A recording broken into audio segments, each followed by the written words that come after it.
I ran for the hills because that is not okay. Because if you're telling me that, I don't think it's coming from a stance of ear protection. I think it's coming from a stance of you are kind of just disgusting and I'm scared of you.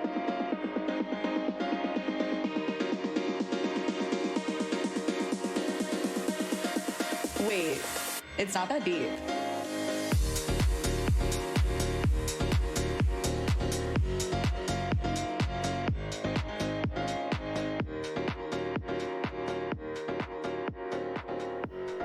Hi, you guys, and welcome back to Not That Deep. Woo! If the audio sounds different, you're not going crazy. I am in a different environment just because I wanted to test out some different places and opportunities of where I can record. And I must tell you, I'm loving the environment and I'm hoping that the sound comes through well as well because, like, if I'm super comfy but the audio sucks, I might be super selfish and just continue to do it where I'm comfy. I feel like I'm almost on like a therapist couch, but it's just like a chair. My therapist has a couch, but I don't lay down on it. I feel like that's so stereotypical, people laying down on their therapist couch, but why? Like, that shit's kind of nasty. Like, you'll never catch me in like a very public forum laying down on a couch. So why is a therapist office any different? It's like, what if the person before me had lice?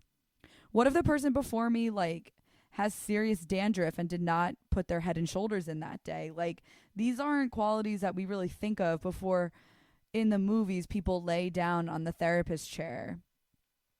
Also, I mean, maybe that's a special type of therapy, but I like making eye contact with my therapist because I need her locked in. I don't need her daydreaming while I'm telling her about my problems. She has to be super locked in.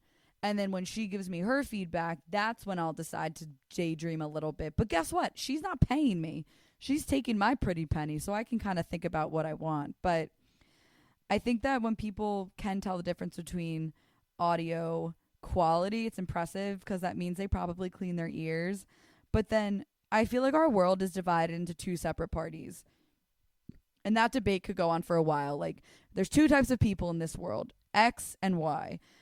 For me, this is twofold. So, like, when I first hear there's two types of people in this world, the place my mind first goes is the ones that entertain and ones that observe, because I'm a Britney Spears girl. And realistically, in this world, there are two types of people, ones that entertain and one observe, but there's just so many more who observe than entertain. And I feel like when you're doing two types of people in this world, it has to be more of like an even split. It can't be like there's two types of people in this world, Beyonce and everybody else. That's not fair. But realistically, that is true. Are you picking up what I am throwing onto the cement? So there's two types of people in this world behind entertaining and observing. It's people who put Q-tips in their ears to clean, and then there's people who are so wildly against Q-tips in ear because they are like, don't you know that you're gonna like bust your eardrum, or like that's so bad for you?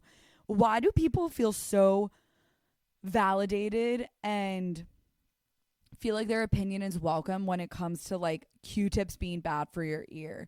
I feel like the same obnoxiousness and like pompousness needs to carry for like vaping. I feel like when people are vaping, it's not that common for someone to come up to them. Did you know vaping is super bad for you? Meanwhile, you're actually benefiting that person's health by telling them this helpful information. Yet people have no problem when you're at a sleepover and you break out a Q-tip saying, did you know those are actually super bad for your ear? Okay, can you even hear me? Because you probably have so much earwax lodged up in that nasty little ear of yours. You probably had no idea that I even was calling your name for the last 5 minutes. Like, I was talking to this guy once and I was at his apartment and I cleaned my ear with a Q-tip and he was like, "What are you doing?"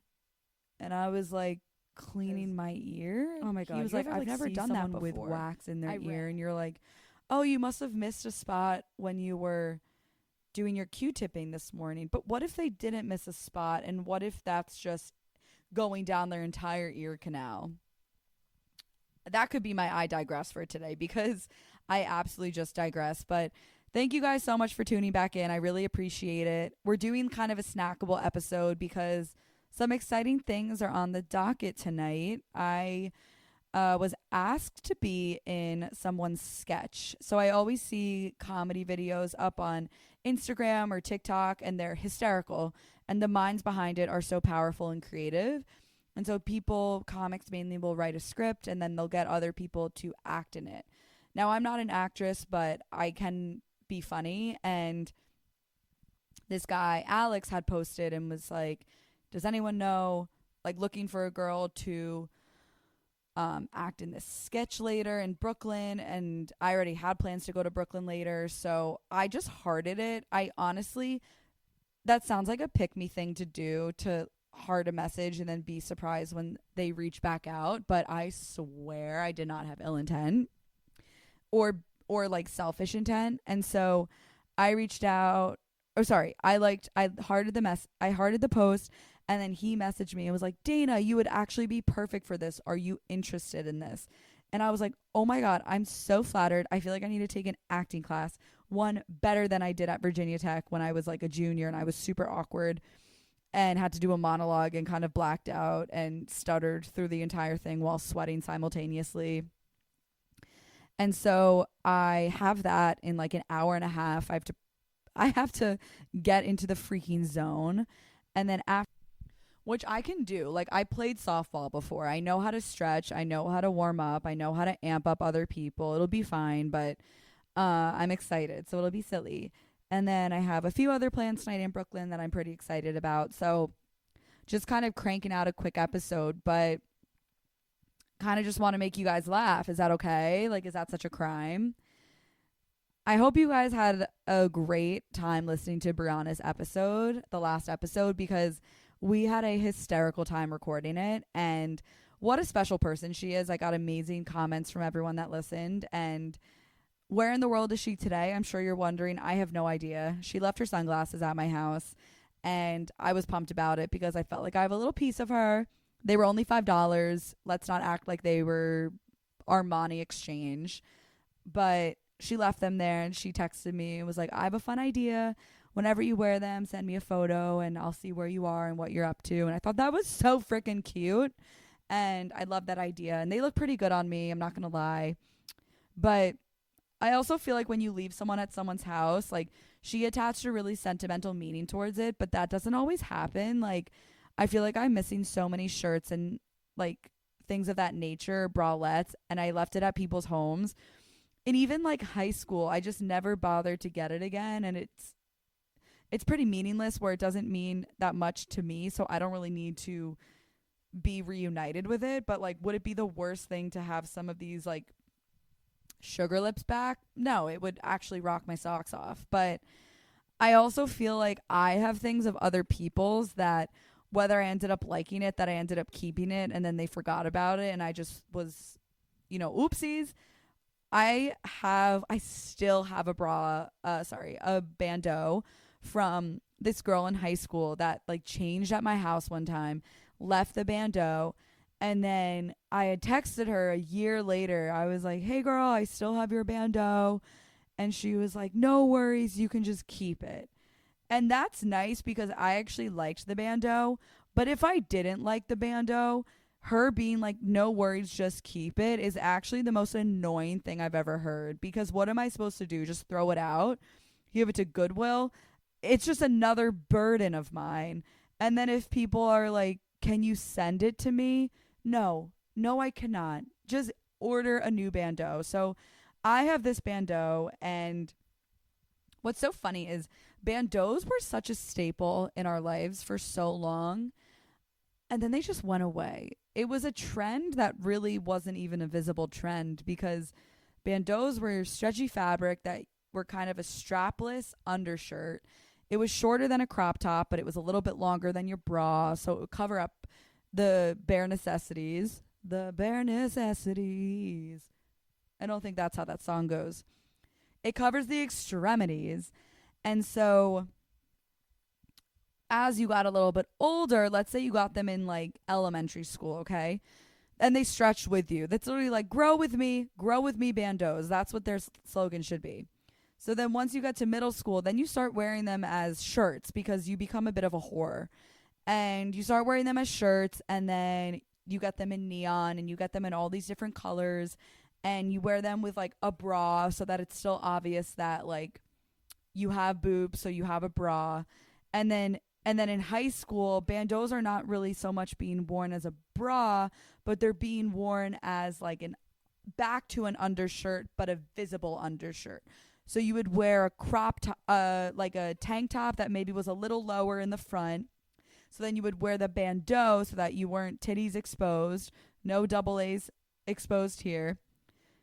Wear the bandeau, cover it up, but then remind people also like, hey, I'm wearing a bandeau, you know? Approach me with caution. And then after high school was college, where the bandeaus still followed you. See, like it's literally growing with you. The bandeau in college was kind of just a continuous undershirt, I would say, but maybe for more like tailgating season. So you were wearing those with overalls, with a dress, with a romper. Rompers were super popular when I was in college, and I wish they weren't, because me, as someone with a bladder problem, is not loving wearing something that I need to take off fully to urinate, which is why I ended up just urinating like through my clothes. But follows you through high school, and then college, overalls, tailgating vibe, and then post college, they're kind of just there for comfort. They're kind of just there to sit in that little drawer of yours, because you can't find it in you to throw it out. Are you throwing out old photos that mean a lot to you? I mean, I'm not. I know I'm not. But it's so, I'll rummage through my drawers sometimes, and I'll stumble upon it like an old friend, and I miss her. But she's in a better place now, and that's not being worn. I really do not have that much time, so I don't even know if anyone's going to listen to this snackable as fuck episode, but if you listen, thank you so much. I will do a full recap of California and Italy on the next episode, or I'll just have someone on and we'll just shoot the shit. But thank you so much for listening. Let me know how the audio sounds. That was the real purpose of this. Thank you guys so much for listening to Not That Deep. Rate and review on Spotify, Apple Podcasts, wherever your bad self is getting your podcast. Thank you guys.